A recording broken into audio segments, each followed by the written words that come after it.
우리 하나님 말씀 보겠습니다.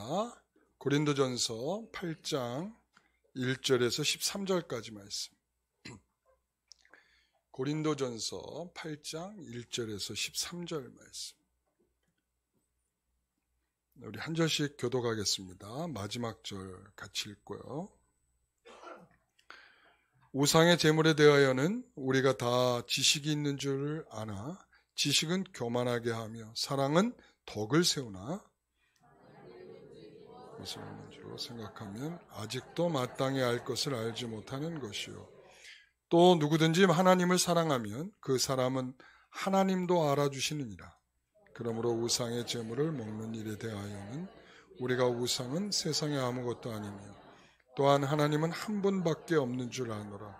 비록 하늘에나 땅에나 신이라 불리는 자가 있어 많은 신과 많은 주가 있으나 그러나 우리에게는 한 하나님 곧 아버지가 계시니 만물이 그에게서 났고 우리도 그를 위하여 있고 또한 한 주 예수 그리스도께서 계시니 만물이 그로 말미암고 우리도 그로 말미암아 있느니라.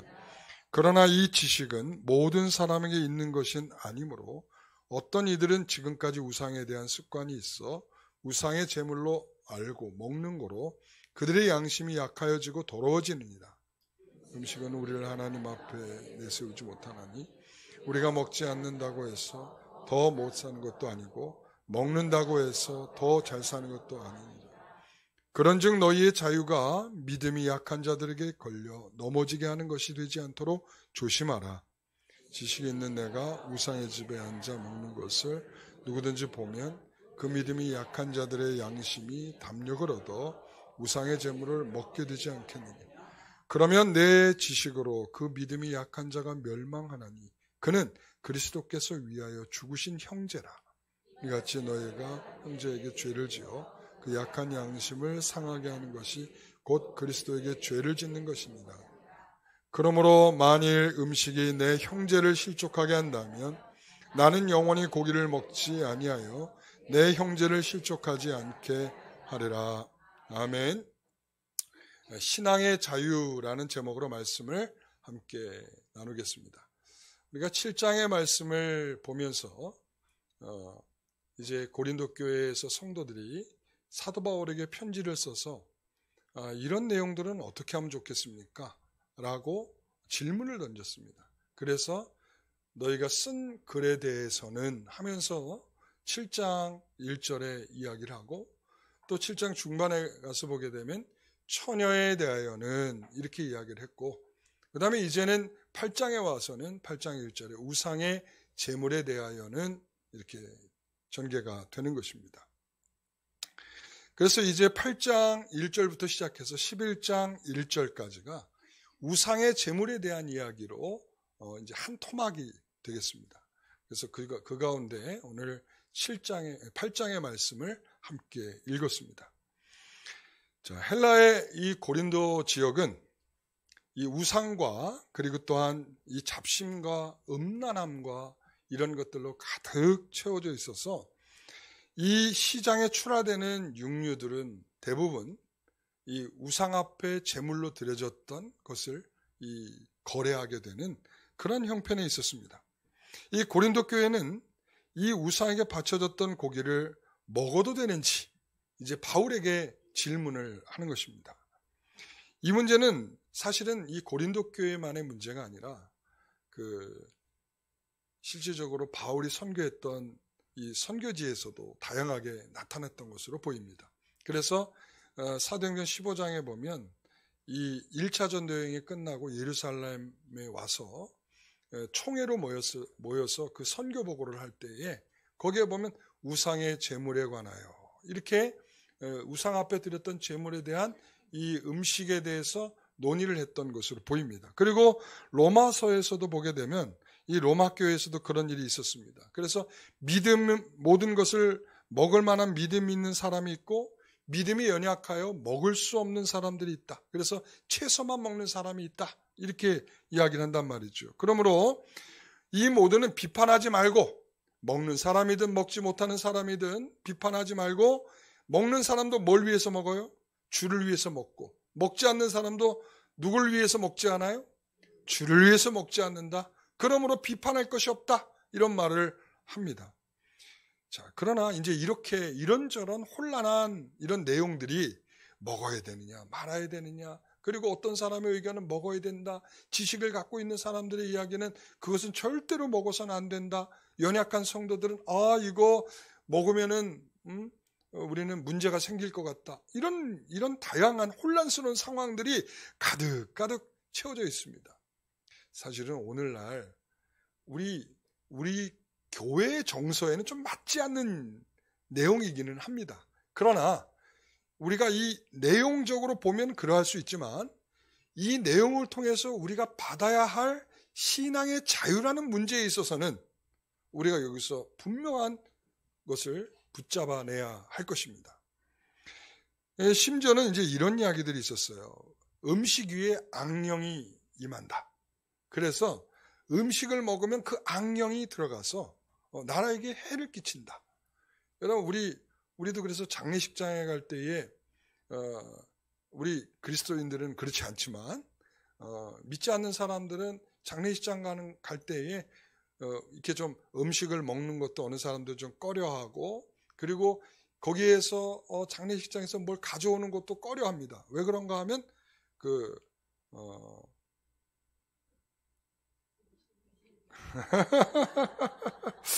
그래요. 그거를 상문살이라고 이야기를 하는데 그러한 귀신이 붙어서 온다. 그래서 그런 사람들도 의외로 많았어요. 이 제사 음식을 먹고 혹은 장례식장의 음식을 먹고 나서 탈이 났다. 그런 사람들이 의외로 많았어요. 네? 그래서 예전에 우리 아버지도 안 드셨어요. 가셔서 잘. 그래서 우리는 이런 것들이 일종의 하나의 괴담처럼 너희들 이 신에게 드렸던 음식을 먹으면 너희들에게 이 귀신이 옮겨와서 너희들한테 해를 줄 수 있어. 이제 이러한 괴담들까지 막 퍼져가기 시작을 한 겁니다. 그러니까 이 고린도 교회 안에서는 그런 신앙적인 내용들, 신앙적으로 이해하지 못한 그런 다양한 경향들이 나타나고 있었죠. 그런 가운데에서 강한 입장에 있던 사람, 강한 신앙을 갖고 있던 사람, 그리고 약한 신앙을 갖고 있던 사람, 이런 사람들이 서로 간에 좀 많은 대립이 이 고린도 교회 안에 있었습니다. 그래서 9절에 이렇게 표현하고 있습니다. 그러즉 너희의 자유가 믿음이 약한 자들에게 걸려 넘어지게 하는 것이 되지 않도록 조심하라 이랬습니다.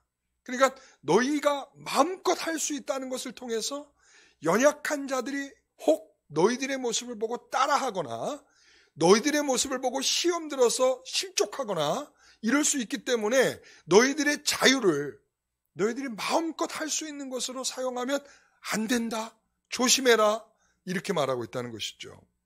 여러분, 우리가 먼저 생각할 것은 이 고린도 교회 안에 일단은 이 육류를 먹으려고 하면, 고기를 먹으려고 하면 이 우상 앞에 드려졌던 것을 먹을 수밖에 없다는 것이 현실입니다.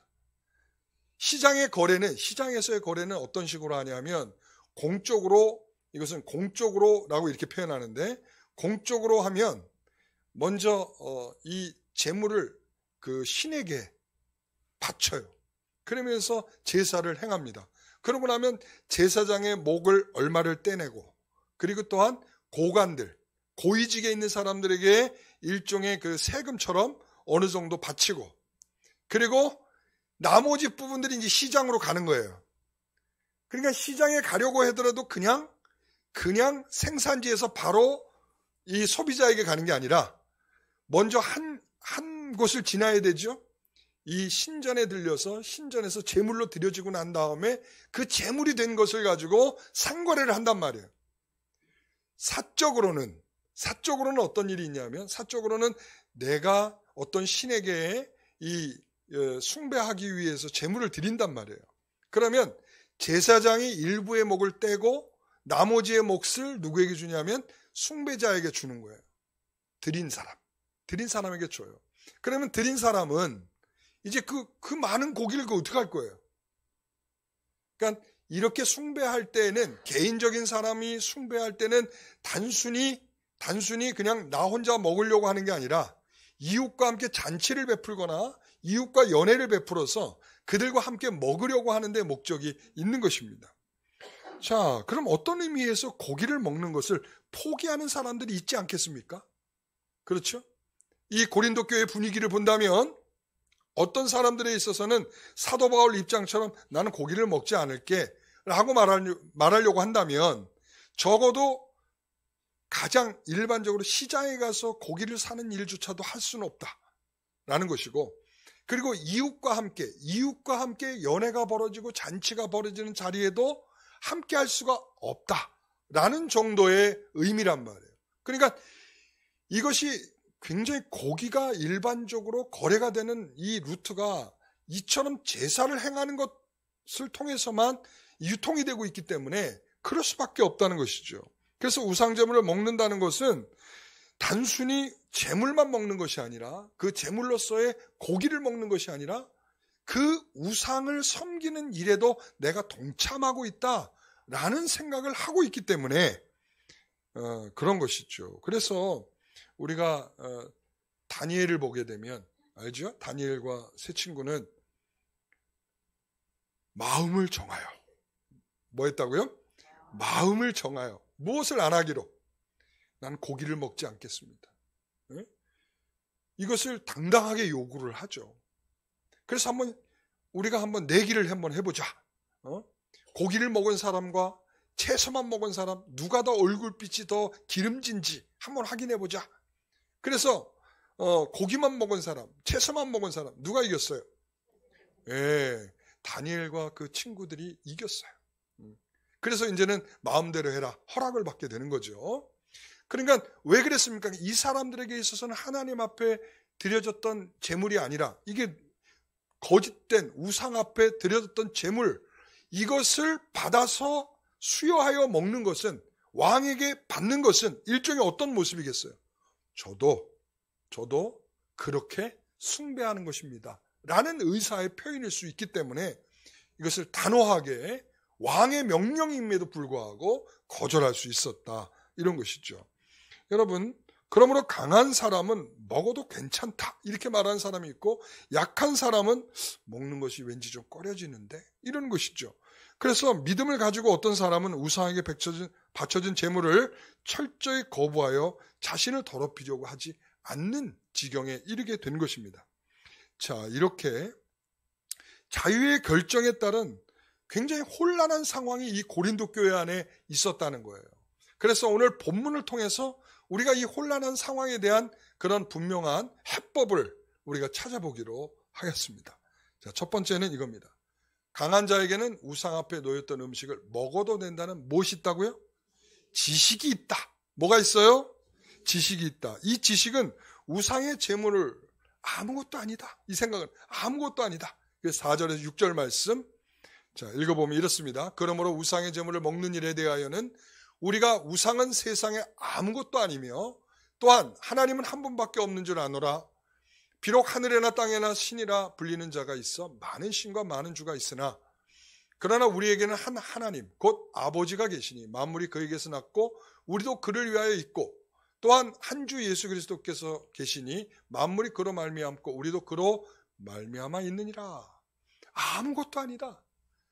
하나님께서 세상 만물을 창조하시지 않았느냐. 하나님의 피조물일 뿐이다. 하나님의 피조물. 그러니까 어떤 형상을 만들어놨다 하더라도 그것은 진짜예요, 가짜예요? 가짜예요. 제가 예전에 창세기 1장을 설교하면서 그랬죠. 세상의 모든 신을 비웃고 계시는 하나님, 이랬단 말이에요. 세상의 모든 신을 비웃고 있어. 왜 비웃을까요? 네? 신이라고 말하는 모든 것들이 다 무엇이기 때문에? 하나님의 피조물이기 때문에 그것은 하나님께서 얼마나 가소로우실까, 이제 이런 생각이죠. 그러니까 지금 그러한 만물이 다 주로부터 말미암았고 만물이 다 그로부터 말미암아 생긴 것이기 때문에 그것은 다 허상이고 거짓인데, 그 거짓된 것을 했다 해서 우리가 먹고 안 먹고 하는 것을 우리가 결정할 필요가 뭐가 있냐. 먹어도 된다, 그러니까 먹어도 된다, 이렇게 이야기를 하는 것이죠. 여러분, 우리는 분명히 알아야 합니다. 이런 어떤 지식의 지식을 기준으로 해서 어떤 것을 결정할 때 이것이 어떤 사람에게는 통하지만 어떤 사람에게는 통하지 않을 수도 있다는 것을 생각하셔야 돼요. 신앙의 최고의 기준은 그래서 저는 지식이 아니라 뭐가 아니라 사랑이다. 사랑이다. 우리는 지식으로 결정한다 그러면 옳고 그름으로 판단하는 것입니다. 내가 가진 지식을 따르면 문제가 되지 않더라도 다른 사람에게 유익을 주는가? 그리고 다른 사람에게 덕스러운가? 사실 지식은 말이죠. 옳고 그름에 대한 분명한 판단의 기준입니다. 만약에 틀렸다. 지식의 기준으로 달아서 틀렸다. 그럼 어떻게 해요? 틀린 거죠. 그건 절대 용납할 수 없는 거죠. 네. 그럼 우리가 그러한 입장에 있어서는 안 된다. 지금 그런 것을 우리에게 말씀해 주고 있는 거예요. 그러니까 지식이 모든 기준이 될 수 없다. 무엇이 기준이다? 사랑이어야 한다. 여러분 우리가 여러 가지 신앙의 형태들이 있어요. 우리가 개혁주의 신앙이 있고 그 다음에 복음주의 신앙이 있고 그리고 또한 자유주의적 신앙이 있어요. 그러니까 우리가 개혁주의 신앙이라고 하면 성경 중심적 신앙이다. 그러니까 성경을 통해서 옳고 그름을 판단하고 그래서 그 옳은 것을 더 엄밀하게 지켜가는 방식이 무엇인가를 생각하고 고민하는 그런 신앙의 형태죠. 제가 가지고 있는 신앙의 형태가 바로 개혁주의 신앙입니다. 그런데 개혁주의 신앙이 제일 못하는 것 중에 하나가 뭐냐면 옳고 그름만 판단하다 보니까 틀린 꼴을 못 보는 거예요. 그러니까 틀린 것에 대해서는 너무 단호하게 거절을 해버리는 거죠. 그러니까 저도 이제 오랫동안 이제 책을 보고 또 오랫동안 이제 논문들을 보고 또 이 연구를 하는 그런 시간들을 갖다 보니까 이 옳고 그름을 따지는 것을 굉장히 저도 모르게 좋아하더라고요. 그런데 이 목회를 하면서 제가 변한 것 같아요. 그러니까 이게 틀렸다 이렇게 말하지 않고 예를 들어서 제가 있잖아요. 이제 우리 성도들한테 어떤 질문을 해요. 질문을 던지면 성도들이 분명히 틀린 답이 저건 틀린 답이야. 그럴 때 제가 틀렸다 이렇게 안 하고 뭐라고 그러냐면 그것도 그럴 수 있지만 이렇게 얘기를 하죠. 제가 그렇게 얘기하면 뭐 했다는 거예요? 틀렸다. 아시겠죠? 그러니까 그것도 그럴 수 있어. 좋은 생각이에요. 그럴 수 있지만 하면서 제가 다른 얘기를 하면 그건 틀렸다. 이런 이야기를 하는 것입니다. 네. 그러니까 제가 목회를 하면서 이게 맞았냐 틀렸냐를 가름하기보다 무엇이 좀 더 덕스러운가? 뭐가 더 유익이 되는가? 그래서 어떤 성도에게는 제가 굉장히 약해져요. 굉장히 약해져. 그러니까 저 성도에게 이런 말을 했다가는 그냥 시험 들 건데 그러니까 그 성도에게 하고 싶은 말은 산더미처럼 많지만 못하는 이유가 그거죠. 예? 쫄아서 못하는 게 아니라 그 약함이 감당하지 못할 것 같으니까 거기에 대해서 참는 거죠. 여러분 9절의 말씀을 보니까 이랬습니다. 그런즉 너희의 자유가 믿음이 약한 자들에게 걸려 넘어지게 하는 것이 되지 않도록 조심하라. 11절 그러면 내 지식으로 그 믿음이 약한 자가 멸망하나니 그는 그리스도께서 위하여 죽으신 형제라. 그도 역시 나도 주님께서 나를 위해서 죽으신 그런 은혜를 입은 자 아니겠어요? 여러분들도 그렇죠. 여러분도 다 주님께서 그렇게 십자가에 죽으시고 대신 죽으심의 은혜를 통하여 왜 그렇게 했습니까? 우리가 다 할 수 없는 자들이기 때문에 그렇죠. 여러분도 그렇고 저도 마찬가지입니다. 다 할 수 없는 자, 하나님이 다 만족하실 만큼 우리는 모든 것을 할 수 있는 사람들이 아니란 말이죠. 모자라기 때문에 그 모자란 자를 위해서 나를 위해서 죽으신 그 주님이 바로 여러분들을 위해서 죽으셨죠. 그렇죠. 그렇기 때문에 우리는 내가 가진 지식이 그 자유롭지 못한 사람과 믿음이 약한 자들이 걸려 넘어지게 하는 그 일이 되어서는 안 된다. 심지어는 이렇게 말씀하십니다. 12절에 이같이 너희가 형제에게 죄를 지어 그 약한 양심을 상하게 하는 것이 곧 그리스도에게 뭐 하는 것이다? 죄를 짓는 것이다.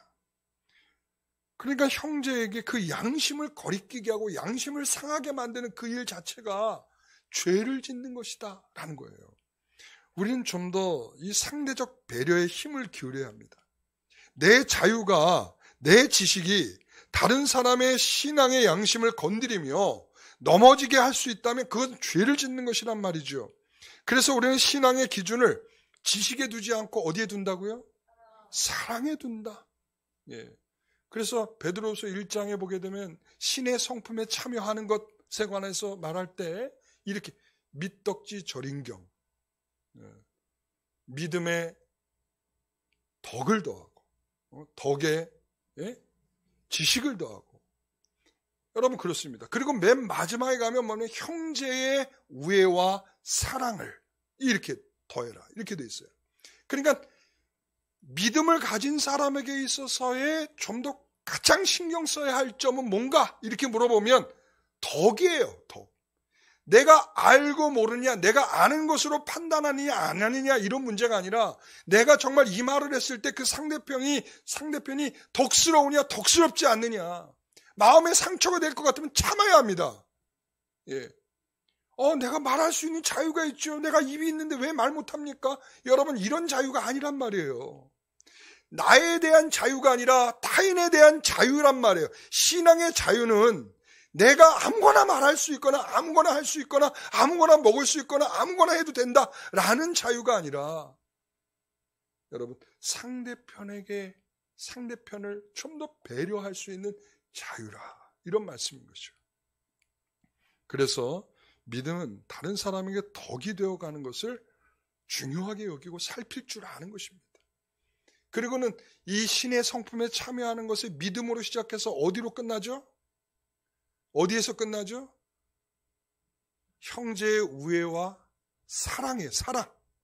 사랑에서 가장 이 신의 성품에 참여하는 가장 중요한 것.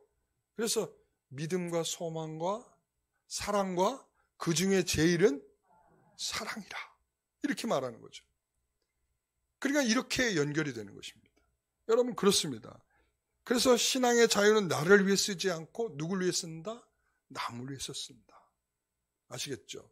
그래서 첫 번째 이 지식은, 이 자유는 바로 나를 위해 사용하는 것이 아니라 타인을 위해서 우리가 적절하게 조절하여 사용할 줄 알아야 된다. 이런 말씀입니다. 자, 두 번째, 음식은 무엇을 어디에서 먹어도 상관없다라고 말하는 사람들로 인해서 이게 혼란이 가중되고 있는 거예요. 8절 보세요. 음식은 우리를 하나님 앞에 내세우지 못하나니 우리가 먹지 않는다고 해서 더 못 사는 것도 아니고 먹는다고 해서 더 잘 사는 것도 아니라. 강한 자 편에서 보면 전혀 문제가 없다는 얘기죠. 그렇죠? 약한 자에게는 무엇을 먹고 어디에서 먹느냐는 되게 중요해요. 그러니까 이 강한 자에게는 아무것도 상관이 없어. 이래도 괜찮고 저래도 괜찮아요. 다 이해할 만하고 소화시킬 수 있는 만한 능력이 있어요. 그러나 약한 자에게는 어디서 먹느냐, 무엇을 먹느냐 되게 중요해요. 여러분 여기서 내세우지 않는다는 것은 이런 말이죠. 잘 먹고 사는 한국 사람이나 우리가 유니세프 모금 운동을 할 때에 우리가 영상을 보여주잖아요. 그 아프리카의 아이들 못 먹고 우리 이 아이들한테 얼마만 주면 이 아이들의 건강을 책임져 줄 수 있습니다 하고 유니세프의 문안이 나오잖아요. 그만큼 지금 굉장히 어렵게 살아서 못 먹고 살아가는 정말 먹을 것이 없는 그들의 입장에 있더라도 이 식물을 먹는 자들이나 먹지 못하는 자들이나 식물은 우리에게 영적인 삶을 세워가는 데는 아무런 영향을 미치지 못한다라는 말이죠. 여기서 그런 말이에요. 그래서 음식은 선한 것입니다. 우리가 음식은 선한 거예요. 하나님 우리에게 주셨고 우리가 그 선한 것이란 말이죠. 그러나 그것이 거룩한 것과는 무관합니다. 구약의 성도들은 정결법이 있었지 않았습니까? 음식을 먹는 정결법. 이걸 먹으면 거룩해지고 이걸 먹으면 부정해지고 이런 거 있었지 않았습니까? 그 음식에 있는 거 아닙니까? 아닙니다. 그 음식을 먹으면 거룩해진다 이런 뜻이 아니고 하나님께서 내 말에 순종하는가를 보시려고 하는 것입니다. 내가 거룩하다라고 명한 것을 거룩한 줄 알고 그것만 먹고, 그리고 배고파도 내가 굶어도 먹을 것이 없어도 내가 그 하나님이 금하는 것을 먹지 않는 것, 그렇게 순종할 줄 아는 것을 하나님이 시험하고자 우리에게 주신 법이 바로 정결법인 것입니다. 여러분, 바리새인들이 정결법 지켰다라고 해서 정결케 되었습니까? 예? 여러분, 그들이 안식일을 얼마나 강조합니까? 그렇다고 정말 안식을 누리고 있었습니까? 아니란 말이죠. 여러분, 바울은 경건에 이르는 길, 거룩에 이르는 길은 이렇게 말하고 있어요. 말씀과 기도로 된다.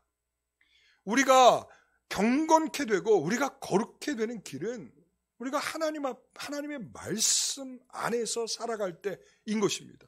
우리가 말씀을 지키려고 애를 쓰는 성도들에게 경건함이 있는 것입니다. 여러분, 야고보는 고아와 과부를 돌보고 자신을 지키는 것이 경건한 것이다, 이렇게 말하고 있어요. 음식을 먹느냐 먹지 않느냐 이런 문제가, 어떤 음식을 먹느냐 이런 문제가 아니란 말이죠. 자, 그러면 장소적으로 본다면 고린도전서 10장 25절 29절에 보면 이렇게 말합니다. 무릇시장에서 파는 것은 양심을 위하여 묻지 말고 먹으라. 그리고 이는 땅과 거기 충만한 것이 주의 것임이라. 불신자 중 누가 너희를 정할 때에 너희가 가고자 하거든 너희 앞에 차려놓은 것은 무엇이든지 양심을 위하여 묻지 말고 먹으라. 누가 너희에게 이것이 재물이라 말하거든 알게 한 자와 그 양심을 위하여 먹지 말라. 이렇습니다. 여러분, 오늘 이 말씀 속에서 보게 되면 이렇습니다. 여러분, 시장에 파는 물건이나 불신자가 음식을 갖고 왔을 때나 그때는 묻지 말고 먹으라는 거예요. 응? 묻지 말고.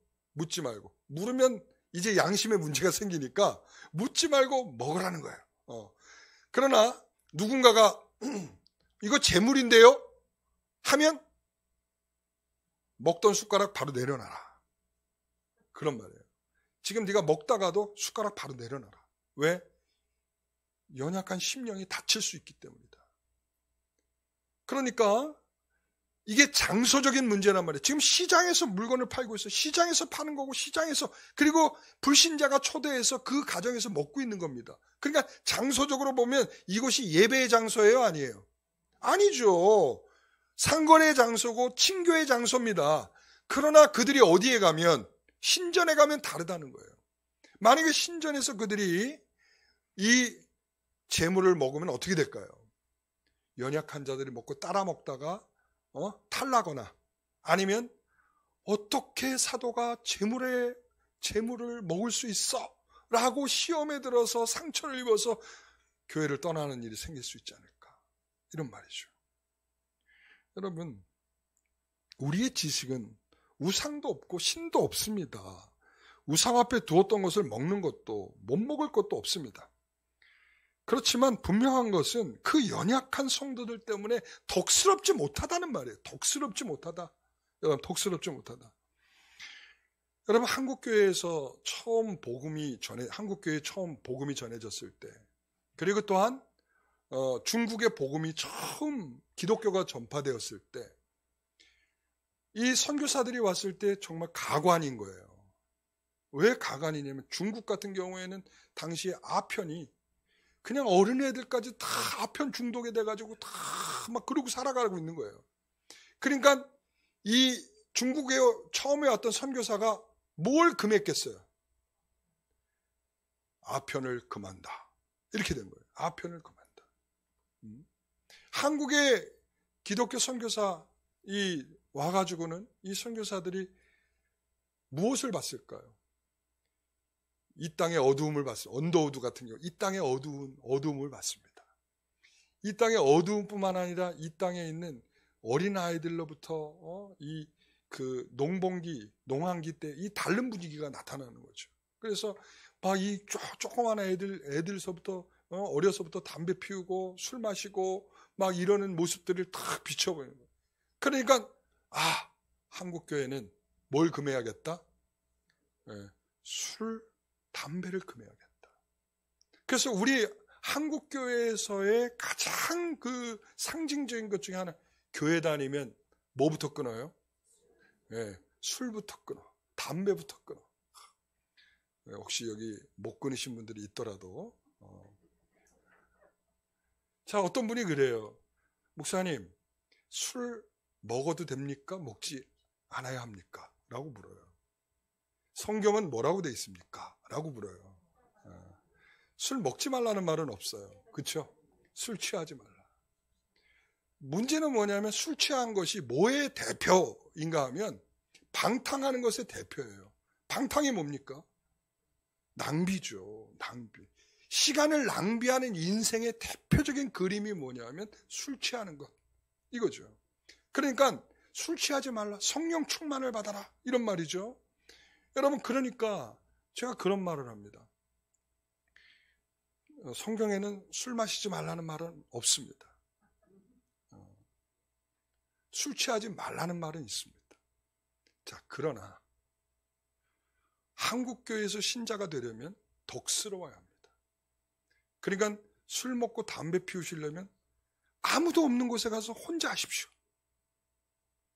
아무도 없는 곳에 혼자 하십시오. 왜? 누군가에게 이것이 덕스럽지 못한 일이 될 수 있다는 거예요. 덕스럽지 못하다. 예? 심지어는 가족에게도 마찬가지입니다. 가족에게도, 예?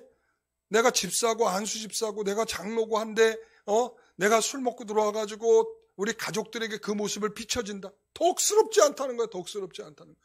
그래서 이런 덕스럽지 않음이 결과적으로 가족에게 뭘 주는 거예요? 마음의 상처를 주고 내가 교회를 다녀도 아무런 뭐 이런 것들이 변화가 없구나. 이런 덕스럽지 못함을 주게 되는 것이죠. 여러분, 이게 그래서 믿음 다음에 뭐라고요? 믿음 다음에 뭐라고요? 덕이라니까. 덕. 예. 그러니까 믿음을 가진 성도들이 먼저 가장 생각해야 될 건 뭐냐면 그 많은 거, 법적으로 금지되어 있는 거, 하나님의 말씀이 금한다. 이것보다도 더 무서운 건 뭐냐면 덕스럽지 못하다는 거예요. 예. 그거는 우리가 쇠고랑을 철렁철렁 차는 일과는 다른 거죠. 그것은 우리가 하나님 앞에 죄를 짓는 일이고, 그리고 하나님 앞에 참으로 영광이 되지 못하는 일이 되는 거 아니겠습니까? 여러분, 그래서 우리는 그런 차원에서, 덕스러운 차원에서 우리가 우리의 지식을, 우리의 자유를 마음껏 사용해서는 안 된다. 이런 말씀입니다. 세 번째는 바울은 신전에 들어가지 말라, 우상 제물을 먹지 말라고 하니 진정 사도인가 하는 의심을 받았습니다. 아니, 사도라면서 뭐 그렇게 이랬다 저랬다 말해? 네. 저도 이럴 때가 있어요. 어떤 성도한테 말할 때는 이렇게, 어떤 성도에게 말할 땐 저렇게. 왜? 아니, 소화 못할 사람한테는 뭐라고 얘기해? 아유, 괜찮아. 아유, 그래. 또 좀만 더 열심히 하면 돼. 괜찮아. 이렇게 말하지만 강한 성도한테 뭐라고 그래? 아니, 그거밖에 못했어요? 그렇게만 하면 어떻게 하겠어요? 정신 똑바로 좀 차리십시오. 여러분, 이게 연약한 성도와 또한 강한 성도에게 대하는 태도가 다를 수밖에 없는 거죠. 9장 2절에 보십시오. 다른 사람들에게는 내가 사도가 아닐지라도 너에게는 나의 사도됨을 주 안에서 인친 것이니라. 내가 사도된 것 너희들 다 알고 있는 일인데 무슨 소리 하는 거냐, 이런 말이죠. 그러니까 바울은 이런 거예요. 율법이 없는 자에게는 율법이 없는 대로, 유대인에게는 유대인인 것처럼, 그리고 또한 약한 자에게는 내가 약한 자로서 그들을 대해주는 거예요. 왜? 복음을 전하면서 그들을 얻기 위함이다, 이런 말이에요. 이유는 다 거기밖에 없어요. 그들이 실족하는 일이 없어야 되는 거기 때문에, 그리고 그들이 복음을 들어야 하기 때문에 그들에 대해서 어떤 마음과 입장을 달리해서 표현하는 것이 아니고 그들의 약함을 약함으로 대응해 주는 것뿐이죠. 여러분, 그래서 사도 바울은 나는 그런 의미에서 절제한다라는 거예요. 잘하는 자식에게는 잘못하는 자식에게 우리가 있다면, 잘하는 자식과 잘못하는 자식이 있다 그러면 우리가 동일하게 하진 않잖아요. 그렇죠? 누가 더 마음이 짠해요? 예? 못하는 자식이 더 짠하잖아요. 사도 바울이 지금 그런 심정이라는 거예요. 더 약한 자는 마음이 짠한 거야. 그들을 어떻게 하면 세워줄 수 있을까? 어떻게 그들이 실족하지 않을 수 있을까? 어떻게 하면 이 복음을 들으면서 변화가 있을 수 있을까? 이런 마음들로 사도 바울이 절제하면서 표현하고 있는 것이죠. 여러분, 그러한 점에서 바울은 사랑이 최고라는 것을 말하는 것입니다. 하나님 저들을 불쌍히 여겨달라는 것이고, 그러니까 내가 아는 것, 옳은 것, 이것으로 주장하지 않는다는 것이고, 연약한 성도가 근심할 수 있는 것이기 때문에 내가 그들에게 그 연약함으로 대하겠다는 것입니다. 여러분, 우리는 바울처럼 믿음이 연약한 사람이면 동일한 연약함으로 상대방에게 대해야 합니다. 그러면서 진리를 모르거나 어긋나는 것으로 대해서는 안 됩니다. 진리가 분명해야 합니다. 그러나 그 진리는 분명하지만 그것을 어떻게 따뜻하게 대해줄 수 있는가라는 문제예요. 제가 우리 개혁주의하는 목사들한테 제가 늘 하는 말이 그거예요. 당신들은 너무 날카롭다. 너무 날카롭다. 좀 따뜻하게 하면 안 되냐. 좀 따뜻하게. 너희들이 틀렸다, 옳다 말하려고 할 때 좀 따뜻하게 말해줄 수 없느냐. 왜 그렇게 얼굴은 날카롭고 얼굴은 인상을 쓰고 그리고 다시는 안 볼 사람처럼 왜 그렇게 하느냐. 그러면 그 옳은 것이 되겠냐. 제가 이런 말을 합니다. 네? 주제 넘게 말이죠. 자, 그래서 바울은 분명하게 이렇게 절제의 모습으로 덕을 드러내는 것에 집중하면서 자 13절에 이렇게 결론을 내립니다. 같이 읽습니다.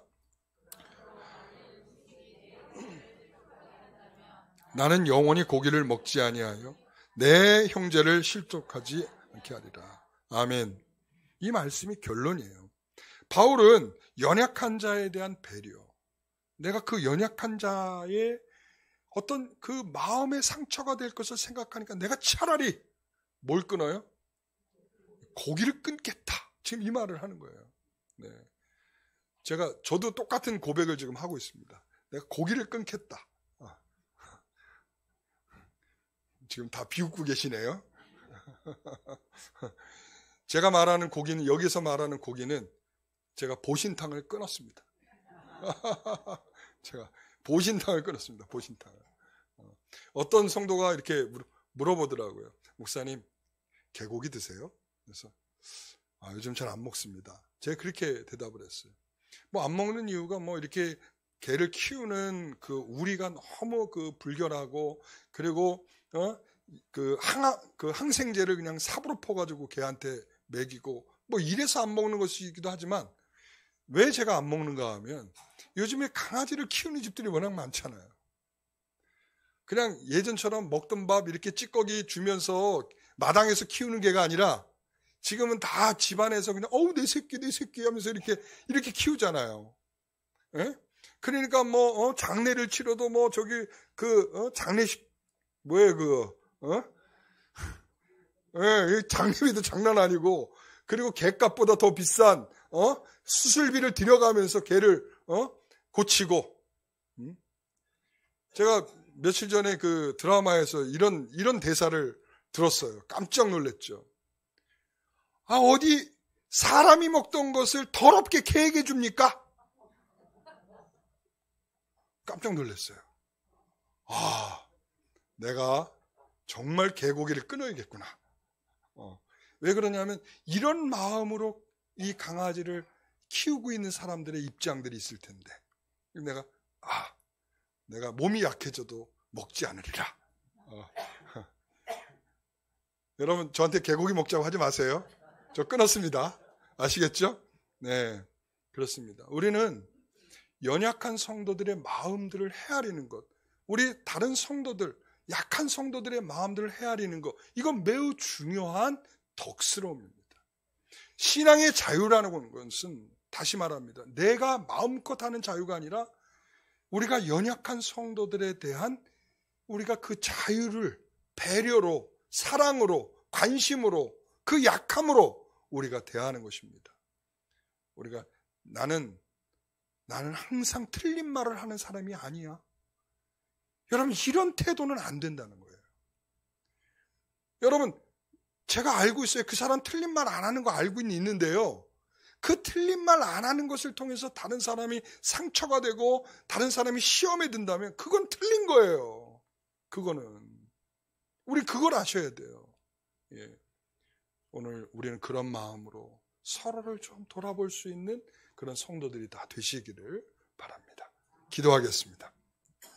하나님, 우리가 진정으로 주님에 대한 마음으로, 주님을 사랑하는 마음으로 우리가 이웃과 또 성도들을 대할 수 있게 하여 주시옵소서. 약한 자를 대할 때에 우리는 약함으로 대하게 하시고 그들의 연약함이 실족해 하는 일로 우리가 어떤 말이나 행동이나 우리의 모습으로 보이지 않도록 하나님 저희들을 절제할 수 있는 마음을 주시옵소서. 하나님께서 이 시간도 우리에게 그런 은혜 주시기를 간절히 바라며 예수님의 이름으로 기도드리옵나이다. 아멘.